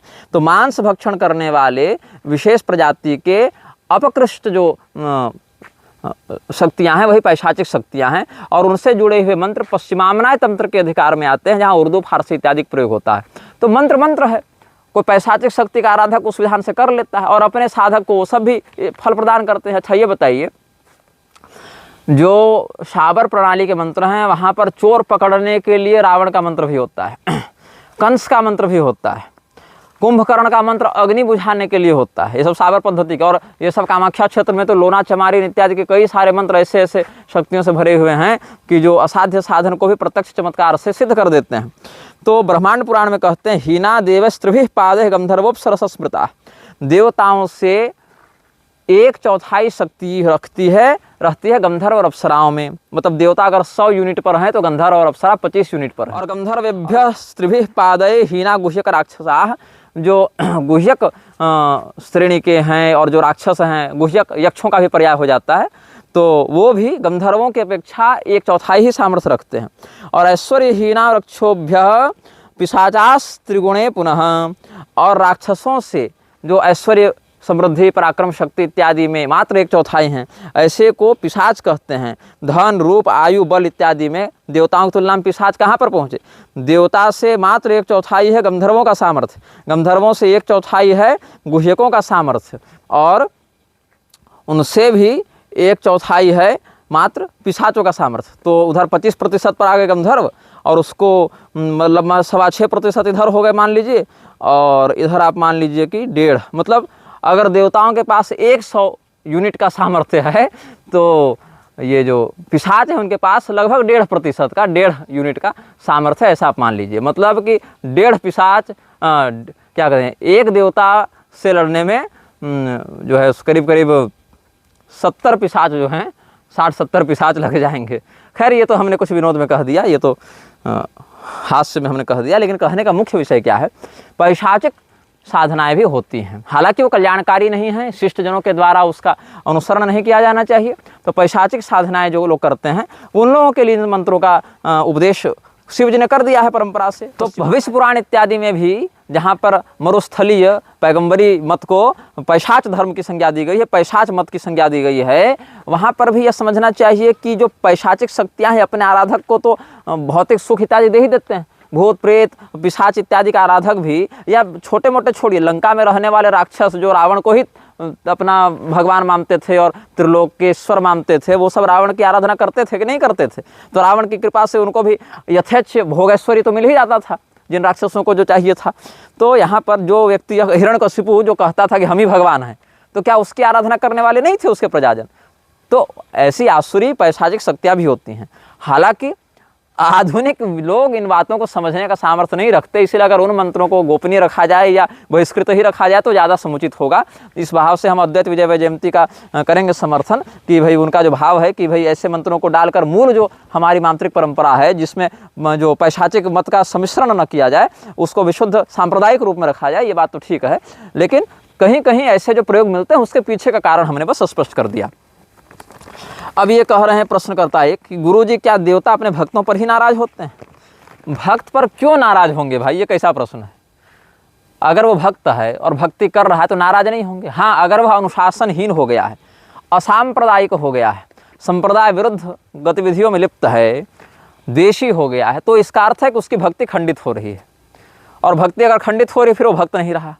अब अगर कोई व्यक्ति पहले का भक्त रहा हो और चलते चलते फिसल गया हो मार्ग में थोड़ी गड़बड़ हो गई हो, कहीं उसके मन में दुर्भाव या अनुशासनहीनता आ गई हो, तो उस पर क्रोधित होते हैं। लेकिन कैसे? क्रोधोपि देवस्य वरेण तुल्यः। भगवान का जो क्रोध है वह भी कृपा के लिए होता है। भगवान का क्रोध जो है वो विपक्षी का क्रोध नहीं होता है, अभिभावक का क्रोध होता है। जैसे माता का, पिता का, गुरु का जो क्रोध है वो अपने बच्चे का अहित करने के लिए नहीं होता है, उसको अनुशासित करके उसको अनीति के मार्ग से हटाकर उसको शास्त्रीय मार्ग पर लाने के लिए होता है। इसलिए माता पिता गुरु अगर मार पीट दें, डांट दें, धमका दें तो इससे वो आपके शत्रु नहीं हो जाते, आपके शुभचिंतक हितकारी ही रहते हैं वो। तो भगवान तो त्वमेव माता च पिता त्वमेव बंधुश्च सखा त्वमेव, भगवान तो सब कुछ हैं। तो भगवान जिसके लिए सर्वस्व हैं, तो भगवान माता पिता गुरु बन के कई बार थप्पड़ भी तो लगाएंगे कि देखो तुम क्या कर रहे हो, गलत कर रहे हो। तो ऐसी स्थिति में भक्त पर रुष्ट होते हैं भगवान, लेकिन अंततः उसका अहित नहीं हो इसीलिए रुष्ट होते हैं। कौन्तेय प्रतिजानीहि न मे भक्तः प्रणश्यति। तो भगवान संकेत करते हैं कि देखो तुम गलत कर रहे हो, ऐसा मत करो। और भक्त अगर समझ जाए तो ठीक, नहीं तो आंशिक दंड के माध्यम से भगवान उसको उबार लेते हैं। जैसे देवर्षि नारद को विश्वमोहिनी प्रसंग में भगवान ने किया ना अनुशासित, ये सब प्रसंग तो आप लोग जान ही रहे होंगे।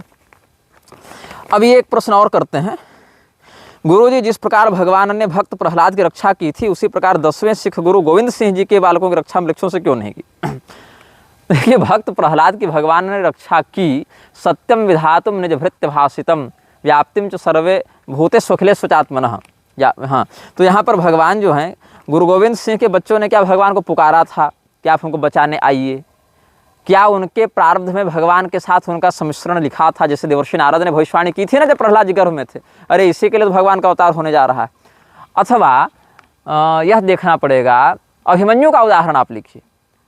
अभिमन्यु, अब सतयुग और कलयुग के बीच में अभिमन्यु को पकड़िए आप। भगवान कृष्ण ने अपने मृत गुरुपुत्र को पुनर्जीवित किया, लेकिन अपने सगे भांजे को नहीं किया। क्यों नहीं किया? क्योंकि कालस्य कुटिला गतिः पिता धनंजयो यस्य मातुलश्चैव माधवः अभिमन्युर्वधम प्राप्तः कालस्य कुटिला गतिः। वहाँ भवितव्यता कुछ और थी। अब अभिमन्यु को क्यों जीवित नहीं किया? इसीलिए क्योंकि अभिमन्यु किसके अवतार हैं? वर्चा नामक देवता के अवतार हैं। ये वर्चा कौन है? चंद्रमा के पुत्र हैं वर्चा। तो जब सभी देवता महाभारत में सम्मिलित होने के लिए उस काल में अवतार ले रहे थे, तो चंद्रमा ने कहा कि हम अपने पुत्र से बड़ा प्रेम करते हैं, तो इसको जल्दी भेज दीजिएगा। तो आप ज़्यादा दिन इसको मत रखिए। देवताओं ने कहा ठीक है, ये अल्पकाल में ही अपने प्रारब्ध को पूर्ण करके आ जाएगा, वीर गति को प्राप्त हो जाएगा। इसी कारण से भगवान ने अभिमन्यु को पुनर्जीवित नहीं किया। इसके पीछे ये कारण था, कर सकते नहीं थे ये बात नहीं है, कर सकते थे, वहाँ आवश्यकता नहीं थी। तो युद्ध में वीरगति को प्राप्त होने वाला व्यक्ति, धर्म की रक्षा करने के लिए जो शस्त्र धारण करके युद्ध में वीरगति को प्राप्त हो, ऐसा व्यक्ति द्वायमो पुरुषो लोके सूर्यमंडल भेदिनो परिव्राण योग युक्त चरणे चाभिमुखे हतः, इस नियम के अनुसार वह दिव्य धाम को जाता है और चिरकाल तक सुखोपभोग करता है दिव्य धाम में। तो यहाँ पर आपको देखने में लग रहा है कि छोटे छोटे 6 साल 9 साल 10 साल के बच्चे मर गए, लेकिन शरीर के पूर्ण होने के बाद भवितव्यता क्या कहती है शास्त्र में, कि उनको वह दिव्य सुख परलोक में प्राप्त होता है जो बड़े बड़े योगियों को प्राप्त होता है। वही धर्म की रक्षा करने के लिए वीरगति को प्राप्त लोगों को वही सुख प्राप्त होता है जो बड़े बड़े सन्यासी योगी ज्ञानी को प्राप्त होता है। तो यहाँ पर आपको आंशिक दुख दिख रहा है, लेकिन पारलौकिक सुख आप नहीं देख पा रहे। और यत्तदग्रे विषमिव परिणामे मृतोपमम तत्सुखं सात्विकं प्रोक्तम आत्मबुद्धि प्रसादजम। ये सात्विक सुख हो जाता है वीर पथिकों के लिए। और धर्म परिवर्तन न करने के कारण बहुत से लोगों को जो कई प्रकार के कष्ट सहने पड़ते हैं, जान तक गंवानी पड़ती है, वो सब चिरकाल तक स्वर्गीय सुख का उपभोग करते हैं। उनको यज्ञ का फल प्राप्त होता है, और उनको रण को भी यज्ञ की संज्ञा दी गई है ना शास्त्रों में कई बार। तो वहाँ पर उनको वही फल प्राप्त होता है जो बड़े बड़े ऋषि महर्षि ज्ञानी ध्यानी इत्यादि को प्राप्त होता है। प्रश्न है कि शास्त्रों में जो जो कथानक हैं और कई पात्र हैं, उनके समय और आयु का निश्चय नहीं किया गया है। क्या ऐसा है कि इन पात्रों को लेकर अलग अलग लेखकों ने कथाएं लिख दी? ऐसा नहीं है बंधु। शास्त्र के उद्देश्य को समझिए, किस कथा का प्रयोजन क्या है, उद्देश्य क्या है। वो क्रोनोलॉजी लिखने नहीं बैठे हैं, वहाँ पर वो रिकॉर्ड रूम लेकर नहीं बैठे हैं सदैव कि यहाँ पर इस समय, इस साल में, इस महीने में, इस दिन में ये कथा हुई। कई बार है वर्णन, कई बार नहीं भी है वर्णन। तो जहाँ पर जो उद्देश्य है कथा का, अब जैसे आप भागवत महापुराण में देखें तो कहीं पर मनवंतर का उल्लेख कर दिया कि अमुक मनवंतर में ये घटना घटित हुई, कहीं पर मात्र युग का वर्णन कर दिया कि अमुक युग में ये कथा वर्णित हुई, कहीं पर मात्र उस वंश में उत्पन्न होने वाले के लिए लिख दिया कि अमुक जीवन के अमुक वर्ष में इसकी ये घटना घटित हुई। और कई बार तो कई कई जन्मों का वर्णन कर दिया गया कि इतने जन्मों के बाद ये घटना घटित हुई। तो वहाँ पर घटना का काल प्रधान नहीं होता है, घटना के द्वारा जो शिक्षा प्राप्त हो रही है, जो वहाँ पर व्यवहार का जो उपदेश किया जा रहा है, वह प्रधान होता है। गुरुजी वशिष्ठ ऋषि त्रेतायुग से ही पहले थे और उनके पौत्र प्रपौत्र पराशर, कहाँ गया इसका पृष्ठ, हाँ, भगवान द्वापर युग में थे। तो ये सब तो हम पहले बता चुके हैं, सब सप्तर्षि हैं, ब्रह्मर्षि हैं, और ऋषियों के ऊपर जो है दीर्घायुष्य का वरदान होता है, उनको प्राप्त होता है। ये सब योगी जन जो हैं, संयमी योगी जन, तपोबल से अपने दीर्घायुष्य को प्राप्त होते हैं। इसीलिए सामान्य इनकी प्रजाति अलग है ना भाई, ये सब इच्छानुसार रूप धारण करते हैं, आकाश गमन करते हैं, बड़े बड़े देवताओं को शाप देकर नीचे गिरा सकते हैं, तो इनके ऊपर हमारे समान समय का प्रभाव नहीं पड़ता है। फिर ये पूछना है, महाभारत तथा भागवत तथा अन्य पुराणों में एक ही घटना का वर्णन अलग अलग प्रकार से मिलता है। इसका कारण ये है बंधु, ये कल्पभेद है। जैसे अभी घोरम देव वाला आप वीडियो देखेंगे, जो इसी में हम जोड़ देंगे आगे, तो हमें पीले रंग के वस्त्रों में हूँ, आज लाल रंग के वस्त्रों में हूँ। अब आप कहेंगे कि कोई कहे 100, 200, 1000 साल के बाद कि भाई ये पीले कपड़े पहनते थे कि लाल पहनते थे, और एक ही वीडियो में दोनों में दिख रहे हैं, लेकिन स्थान अलग है, घटना अलग है, समय अलग है। ऐसे कल्प भेद में भी पात्र समान होने के बाद भी घटना के क्रम में और घटना के स्थान में और घटना की शैली में कुछ कुछ भेद हो जाता है।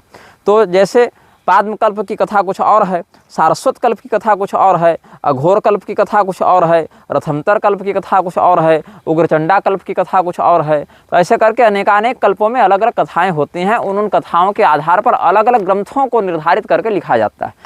तो जिस ग्रंथ को जिस कल्प की कथा के आधार पर लिखा गया है, कई बार वहीं कह दिया गया है कि अमुक कल्प में ये घटना घटित हुई या अमुक कल्प में ऐसी घटना घटित होगी, ये सब बातें वहीं स्पष्ट कर दी गई हैं। इसीलिए ऐसा प्रभेद देखने को मिलता है।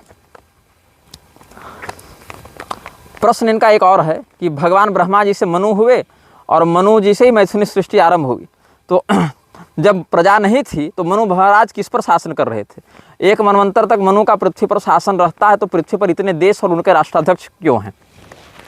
देखिए बात ऐसी है, पृथ्वी पर राष्ट्राध्यक्ष के अलावा जो है राज्य स्तर की सरकार है कि नहीं? अभी जैसे भारत के परिप्रेक्ष्य में देखें तो राष्ट्रपति और प्रधानमंत्री हैं, इनके अलावा मुख्यमंत्री और राज्यपाल हैं कि नहीं?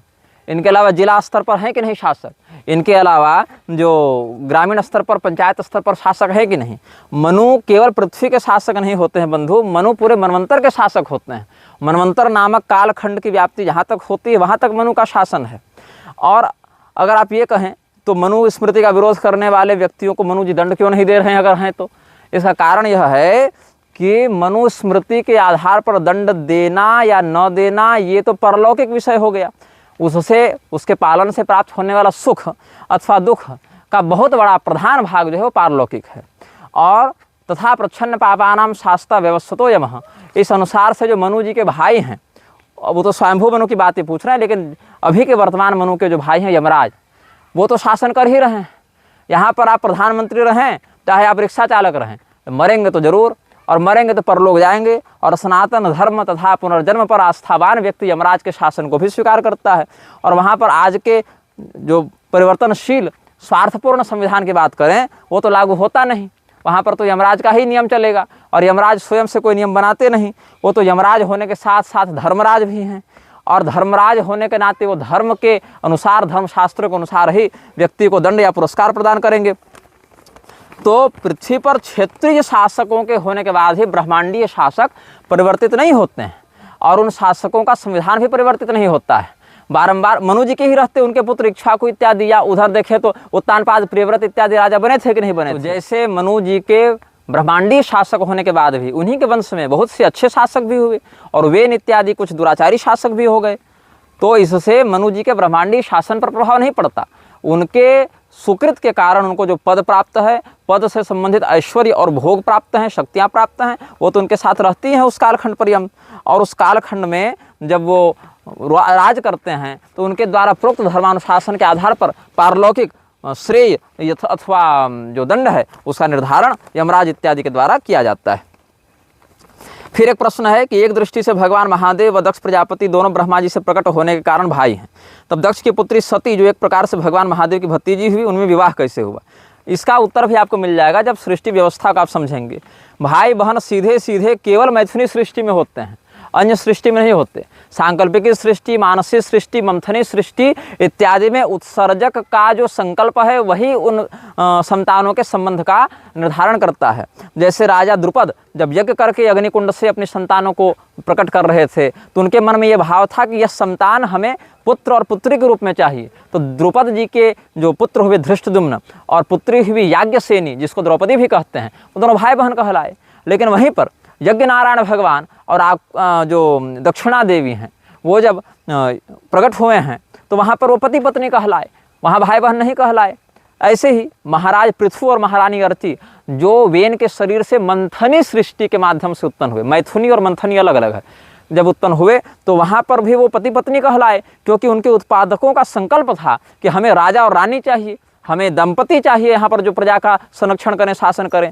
इसीलिए जो उत्पादक है सांकल्पिकी सृष्टि में, मंथनी सृष्टि में, याज्ञ की सृष्टि में, वो स्वयं यह तय करता है कि हमें इनके मध्य कौन से संबंध की अपेक्षा है। मैथुनी सृष्टि में ही केवल ये सहोदर और भाई बहन का निर्धारण होता है, बाकी में नहीं होता है। और ऊपर से रहे महादेव जी और सब दक्ष प्रजापति इत्यादि की बात, तो महादेव जी तो अजन्मा हैं, परब्रह्म हैं, और परब्रह्म की जो नित्य शाश्वत शक्ति हैं, भगवती हैं, वो शक्ति तो उनके साथ सदैव नित्य साधर्मणी रहेंगी, चाहे किसी के माध्यम से प्रकट हो। वहाँ दक्ष नहीं भी रहते तो भगवती ऐसे ही अपने विग्रह को प्रकट कर लेती। जैसे जब शुंभ निशुंभ के अत्याचार से आक्रांत देवताओं ने स्तुति की है तो शरीर कोशा दत्तस्याः पार्वत्या निःसृताम्बिका कौशिकीति समस्तेषु ततो लोकेषु गीयते। भगवती पार्वती के अंग कोश से ही वो अपना एक दूसरा रूप बना लेती हैं। ये सब बातें चिंतनीय हैं। तो जहाँ पर नित्य संबंध होता है शक्ति और शक्तिमान का, वहाँ दैहिक संबंध व्याप्त नहीं होते हैं। वहाँ पर उत्पन्न होने का स्रोत उनके संबंधों को निर्धारित नहीं करता है। ये सब आपको समझना चाहिए। और दूसरी बात, प्रजापति स्तर के देवताओं में भी ये दैहिक संबंध व्याप्त नहीं होता है, क्योंकि वो मानसिक सृष्टि से उत्पन्न हुए हैं। अथवा जहाँ मैथुनी सृष्टि की बात है, वहाँ एक अगर मैथुनी सृष्टि से हुआ है, दूसरा मानसिक सृष्टि से हुआ है, तो भी वहाँ पर ये नियम व्याप्त नहीं होता। तो ये प्रजापतियों में केवल संकल्प शक्ति की प्रधानता होती है। वो संकल्प शक्ति से ही बना देते हैं, संकल्प शक्ति से ही मिटा देते हैं। फिर एक प्रश्न है कि शास्त्रीय प्रसंगों पर निष्ठा और विश्वास बढ़े, इसके लिए क्या करना चाहिए? इसके लिए आपको स्वधर्मनिष्ठ होना पड़ेगा। शास्त्र को पढ़कर आप नहीं समझ सकते। अगर शास्त्र स्वयं आपको उसका रहस्य न बताना चाहें, आप किसी शास्त्र के विद्वान नहीं होते, हम किसी शास्त्र के विद्वान नहीं होते। शास्त्र अपने अध्येता का चयन स्वयं करते हैं। शास्त्र स्वयं यह तय करते हैं कि कौन सा व्यक्ति हमारा अधिकारी है या नहीं है, उसको कितना रहस्य बताना है अथवा नहीं बताना है। तो शास्त्रीय परंपरा का बोध तभी हो सकता है जब आप सामान्य सदाचार का पालन करने लगे। कैसे भोजन करना है, कैसे शयन करना है, कैसे ग्रमण करना है, कैसे गमन करना है, कैसे आचमन करना है, कैसे व्यवहार करना है किस किस विधान में। तो ये इन सब बातों का जब तक व्यवहारगत बोध नहीं होगा और आचरण में ये सब बातें स्थापित नहीं होंगी, तब तक संस्कार शुद्धि नहीं होगी। संस्कार शुद्धि के अभाव में चित्त शुद्धि नहीं होगी, और चित्त शुद्धि के अभाव में शास्त्रीय ज्ञान वहाँ पर व्याप्त नहीं होंगे। शास्त्रीय ज्ञान को आप समझ नहीं पाएंगे। तो ये सब प्रश्न कुछ हैं जो हमने आपको व्यक्त कर दिया। और इसमें एक बात और है कि ये श्री कृष्ण किंकर जी महाराज का प्रश्न था जो इन्होंने लिख दिया था, तो हम इसको भी थोड़ा सा उत्तरित कर लेते हैं कि श्रीमद् भागवत पढ़ो तो नारायण भगवान से सृष्टि मिलती है, शिव पुराण देखो तो शिव जी ही सब कुछ बना रहे हैं, देवी भागवत में देवी जी बना रहे हैं, गणेश पुराण में गणेश जी बना रहे हैं। तो वास्तविक बात क्या है? तो वास्तविक बात यह है बंधु कि परमात्मा जो हैं उनके तीन प्रकार से अनुभव किए जाते हैं, विराट, ईश्वर और हिरण्यगर्भ। उसमें विराट के माध्यम से सृष्टि का प्रारूप बनता है, हिरण्यगर्भ के माध्यम से जो भोक्ता चेतन है उसका अनुभव किया जाता है, और ईश्वर के माध्यम से पंचकृत्य संपादित किए जाते हैं, जिसमें सृष्टि, स्थिति, संहार, निग्रह और अनुग्रह, ये पंचकृत्यात्मक ब्रह्म होते हैं। तो यहाँ पर जिस जिस कल्प में जो इस संसार को बनाने के लिए परमात्मा एक सगुणाकार धारण करते हैं, उस स्वरूप के माध्यम से उस कल्प का नाम होता है। इसका उदाहरण, इसका समाधान आपको कालिका पुराण में भी मिलेगा, जहाँ देखते हैं कि कहीं शिव जी से ब्रह्मा जी और विष्णु जी निकल रहे हैं, कहीं ब्रह्मा जी से शिव जी और विष्णु जी निकल रहे हैं, कहीं विष्णु जी से शिव जी और ब्रह्मा जी निकल रहे हैं। तो बात है वहाँ ब्रह्मा, विष्णु और शिव अलग अलग नहीं हैं। सृजन, रक्षण, हरण, विश्वम दध्रे संज्ञाम क्रियोचिताम, तीन काम, तीन रूप, जैसा जैसा रूप वैसा वैसा काम, जैसा जैसा काम वैसे वैसे प्रभेद। तो जब शैव कल्पों की श्रृंखला होती है तो वह परमात्मा सबसे पहले अपने आप को शिव स्वरूप में अभिव्यक्त करते हैं और वहाँ से विष्णु, दुर्गा, सूर्य, गणपति इत्यादि रूपों को फिर बाद में आगे अभिव्यक्त करते हैं। वहाँ शिव जी से ही सब उत्पन्न हो रहे हैं, ऐसा समझ में आता है। लेकिन मुख्य कौन है? परमात्मा, जो वहाँ सबसे पहला रूप शिव का बनाए। ऐसे ही जब वैष्णव कल्पों की श्रृंखला चलती है तो वहाँ पर परमात्मा सबसे पहला जो रूप बनाते हैं वो विष्णु भगवान के समान, जो ध्यान शास्त्र में वो दिखता है। वहाँ से फिर शिव जी, दुर्गा जी ये सब निकल रहे हैं। जब शाक्त कल्पों की श्रृंखला आती है तो वही परब्रह्म स्वयं को पहले देवी के रूप में अभिव्यक्त करते हैं और वहाँ से फिर विष्णु, रुद्रादि का सृजन होता है। ऐसे गणपति सूर्यादि के रूप में जहाँ पहले अभिव्यक्त करते हैं वहाँ सौर और गणपति कल्पों की श्रृंखला आगे बढ़ती है। तो ये सब मात्र भगवान की अभिव्यक्ति के क्रम के अनुसार है कि उस कल्प में परमात्मा ने स्वयं को सर्वप्रथम किस रूप में अभिव्यक्त किया।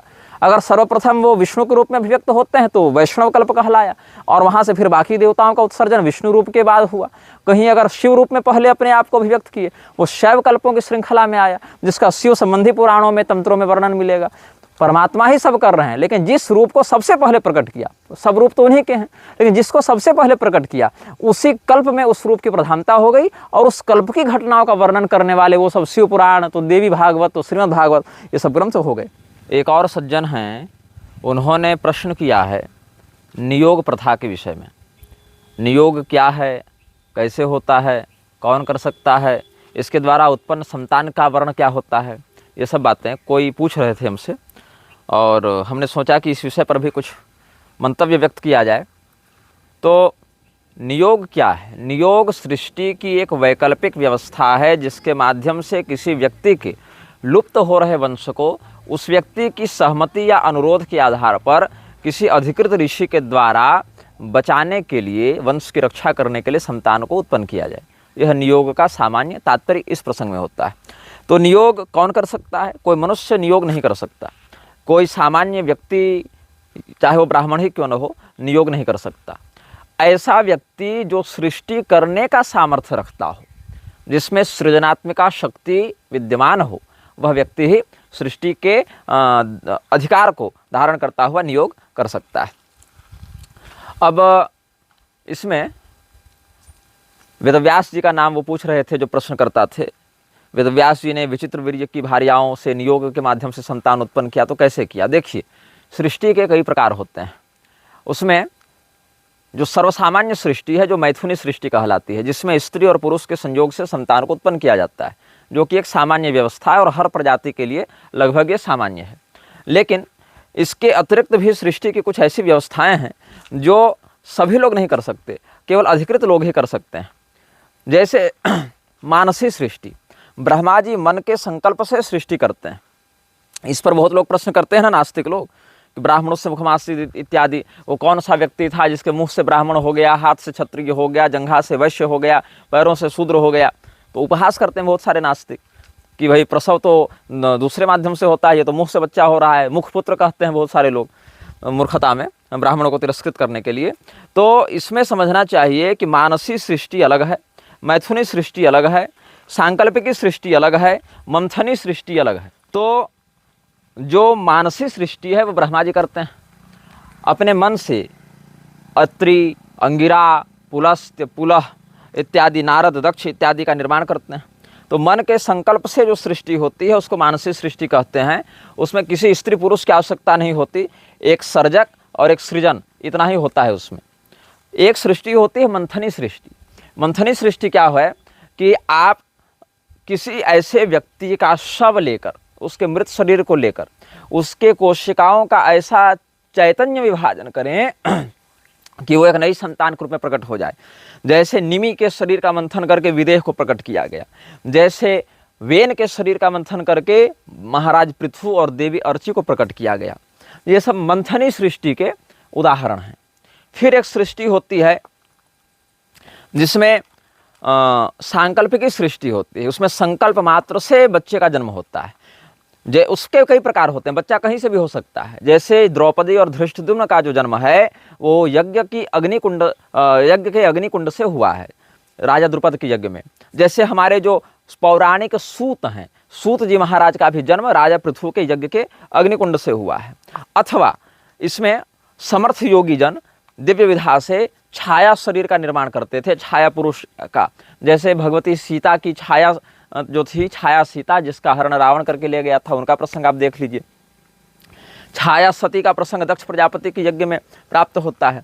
तो ये सब छाया सृष्टि भी एक सांकल्पिक सृष्टि का ही प्रकार होता है। अथवा संकल्प शक्ति से, जैसे गौतम के तेज का आश्रय लेकर, वीर्य का आश्रय लेकर दोने से आचार्य द्रोण का प्राकट्य हुआ, शरद्वान के तेज से कृपाचार्य का प्राकट्य हुआ, मित्रावरुण के तेज से कुंभज ऋषि अगस्त्य इत्यादि का, या वशिष्ठ जी, वाल्मीकि जी इत्यादि का पुनर्जन्म हुआ। और अथवा धृतराष्ट्र के भी जो 100 पुत्र हुए वो घड़े से हुए। तो घड़े से कैसे हुए? जैसे आजकल आप टेस्ट ट्यूब बेबी का सुनते हैं, कुछ मान लीजिए अपनी समझ को समझाने के लिए, उसी प्रकार का वहाँ भी था। तो ऐसे सृष्टि के कई प्रकार होते हैं। तो इनमें जो नियोग विधान है वह भी सांकल्पिक सृष्टि का एक वैशिष्ट्य है। अब इसमें क्या है, कई बार मैथुनी प्रयोग भी होता है, कई बार यौगिक प्रयोग भी होता है। कई बार जो समर्थ अधिकृत ऋषि महर्षि हैं वो पुत्र कामिनी स्त्री के नाभि का स्पर्श करते हैं और वहाँ संकल्प से अपने तेज का आधान करते हैं। कई बार वह प्रक्रिया पूरी मैथुन की दृष्टि से होती है। इसमें चूंकि वो ऋषिगण, ये मनुष्य नहीं कर रहा, ऋषियों का एक अलग स्तर है, ऋषियों का एक अलग जो प्रभाग है। तो वेदव्यास जी जब जन्म लेते हैं तो कोई माता का दूध नहीं पीते रहे, कोई आगे नहीं बढ़ते रहे, पालते पोसती नहीं रही उनकी माता।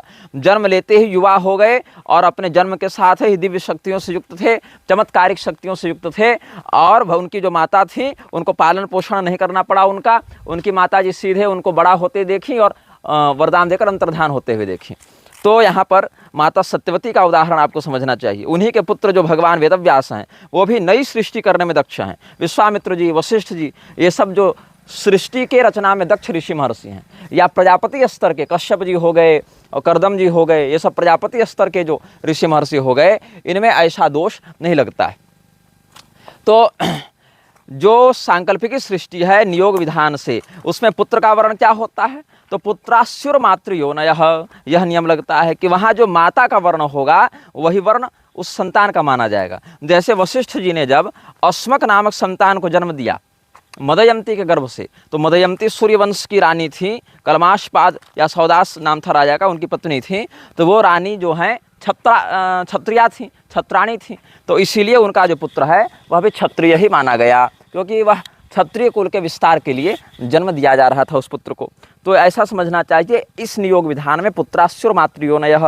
वेदव्यास जी ने धृतराष्ट्र और पांडु को क्षत्रिय स्त्री के गर्भ से जन्म दिया, इसीलिए उनकी संतान क्षत्रिय कहलाई। लेकिन विदुर जी का जो जन्म था वो शूद्र स्त्री के गर्भ से हुआ, इसीलिए वो शूद्रवत जीवन को व्यतीत किए हैं, शूद्रोचित आचार का पालन किए हैं। तो यहाँ पर नियोग विधान किसी मनुष्य के द्वारा नहीं किया जा सकता, किसी जनसामान्य या पुरोहित के द्वारा भी नहीं किया जा सकता। वह समर्थ अधिकृत प्रजापति सर्जक स्तर के ऋषि महर्षियों के द्वारा ही किया जा सकता है। और वहाँ पर जो पुत्र का वर्ण होगा वो पुत्रास्युर मातृयोनयः, इस नियम के अनुसार माता की जो योनि होगी उसी के अनुसार पुत्र का वर्ण निर्धारित होता है, यह समझना चाहिए। तो हमने संक्षेप में आपको मैथुनी सृष्टि, सांकल्पिक सृष्टि और मंथनी सृष्टि, ये सब का हमने आपको एक संकेत कर दिया है। इसी प्रकार से इस प्रश्नोत्तरी में हम लघु उत्तरों के माध्यम से विषयों को स्पष्ट करते रहेंगे। एक प्रश्न और प्राप्त हुआ था कि 84 लाख योनियों का क्या रहस्य है। अब देखिए, 84 लाख जो शब्द है वो एक उपलक्षण है। उपलक्षण से तात्पर्य हमारा यह है कि 84 लाख की जो संख्या है, आवश्यक नहीं कि प्रत्येक जीव उतनी योनियों में जाए ही जाए, क्योंकि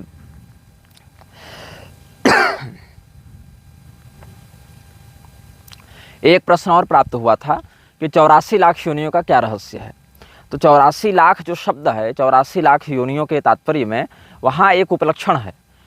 आवश्यक यह नहीं कि प्रत्येक जीव 84 लाख योनियों में जाए, आवश्यक यह नहीं कि 84 लाख योनियों में प्रत्येक योनि में क्रमशः जाए, या आवश्यक यह भी नहीं कि प्रत्येक योनि में एक एक बार ही जाए।